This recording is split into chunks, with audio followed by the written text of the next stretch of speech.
ವಿರೋಧ ಪಕ್ಷದವರು ಪೂರ ದಂಡಿಗೆ ಅನಿಸ್ರದಲ್ಲ ಓದ್ ಹಚ್ಚಿರಿ ಶಿಕ್ಷೆ ಅವ್ರು ನಿಜವಾಗಿ ಮಾಡಿದ್ದರೆ ಶಿಕ್ಷೆ ಆಗಲಿ ಅವ್ರಿಗೆ, ಇಲ್ಲ ನನಗೆ ಸುಮ್ಮನೆ ಏನೋ ಆರೋಪ ಮಾಡ್ತಾಯಿದ್ದಾರೆ, ನಿಮ್ಮದು ಹೊರಗೆ ಬರಲಿ, ಹೌದಪ್ಪ ಸುಳ್ಳು ಮಾಡಿದ್ರು ಆರೋಪ ಅನ್ನುವಂಥದ್ದು ಇವ್ರದ್ದು ಹೊರಗೆ ಬರಲಿ.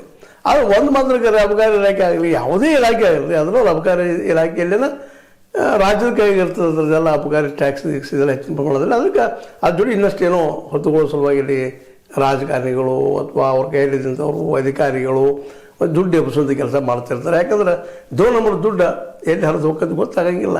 ಅದ್ರಾಗ ಪಾರ್ಟಿದು ಪಾಲಿರ್ತದೆ, ಎಲ್ಲ ಪಾರ್ಟಿಗಳದ್ದು ಒಂದೇ ಪಾರ್ಟಿ ಅಂತಲ್ಲ, ಯಾವ ರಾಜ್ಯದಲ್ಲಿ ಯಾವ ಸರ್ಕಾರಗಳಿದಾವೆ, ಬಿ ಜೆ ಪಿ ಇರಲಿ, ಕಾಂಗ್ರೆಸ್ ಇರಲಿ, ಜೆ ಡಿ ಎಸ್ ಇರಲಿ, ಮತ್ತೊಂದು ಎಸ್ ಪಿ ಇರಲಿ, ಅಥವಾ ಮತ್ತೊಂದು ಇನ್ನೊಂದು ಯಾವುದೂ ಇರಲಿ, ನಮ್ಮ ಮಮತಾ ಬ್ಯಾನರ್ಜಿದು ತೃಣಮೂಲ ಇರಲಿ, ಎಲ್ಲೂ ಇದ್ದರು ಆ ಪಾರ್ಟಿಗಳಿಗೆಲ್ಲ ಈ ಫಂಡ್ಗಳು ಹೋಗ್ತಾ ಇರ್ತವೆ ಅಲ್ಲಿ ರಾಜ್ಯದ್ದು. ಯಾಕಂದ್ರೆ ರಾಜಕಾರಣ ನಡಿಬೇಕಾದ್ರೆ ದುಡ್ಡು ಬೇಕಲ್ಲ, ದುಡ್ಡು ಎಲ್ಲಿದ್ದು ಬರೋದು ಇಂಥದ್ದೊಂದಿನ ಇದೇ ದುಡ್ಡು ತೊಗೊಂಡ ನಮ್ಮ ಈ ಒಂದು ಸರಾಯಿ ನೀತಿ ಹೆಂಗಪ್ಪ, ಯಾವುದೋ ನೀತಿ ಹೆಂಗಪ್ಪ ಅಂತಂದ್ರೆ ನಮ್ಮ ದುಡ್ಡು ತೊಗೊಂಡು ಅದು ಕೆರೆಯ ನೀರನ್ನು ಕೆರೆಗೆ ಚೆಲ್ಲಿ ಪುಣ್ಯ ಪಡೆದುಕೊಂಡ್ರಂತ.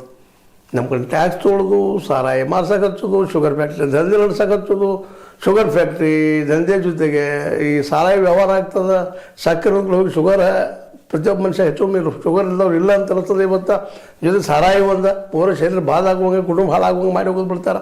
ಆದರೂ ನಾವು ಜನ ಕಲ್ಯಾಣಕ್ಕಾಗಿ ಅಲ್ಲಿ ದುಡ್ಡು ತಂದು ಹಾಕ್ತೀವಿ, 5 ಕಿಲೋ ಅಕ್ಕಿ ಕೊಡ್ತೀವಿ, 10 ಕಿಲೋ ಅಕ್ಕಿ ಕೊಡ್ತೀವಿ, ಅಥವಾ ಗ್ಯಾರಂಟಿಗಳು ಕೊಡ್ತೀವಿ ಅಂತೇಳಿ ಬಂಬಡ ಬಸ್ತಾರೆ. ಎಲ್ಲ ಸರ್ಕಾರಗಳು ಮಾಡ್ತಾರೆ ಇದನ್ನು.